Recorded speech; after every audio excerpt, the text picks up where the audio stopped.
जितना पहाड़ा उतने प्यार हमरे गहरा हरे जा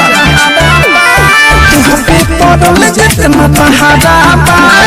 उतने प्यार हमरे गहरा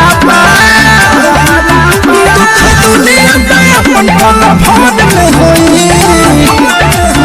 जब सकती दे शिव शंकर में होई तो अब की मिलन देव घर में होई जब सकती दे शिव शंकर में होई तो अब की मिलन देव घर में होई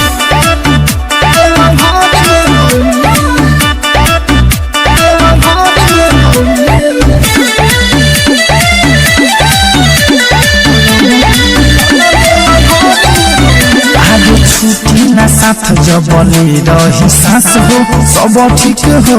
रख विश्वास हो जमाना न कुछ करे पाई मनियों के भी प्यार न मने पाई खुलिया होई प्यार नहीं डर में होई सकती दे शिव शंकर में होई तो अब की मिलन देव घर में होई जब सकती दे शिव शंकर में होई तो अब की मिलन देव घर में होई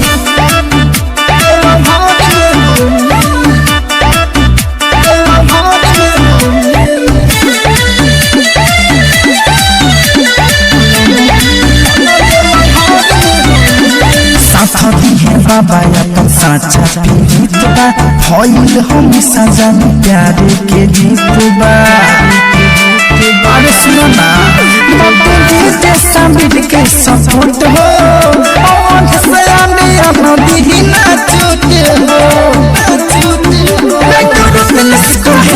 सहर में होई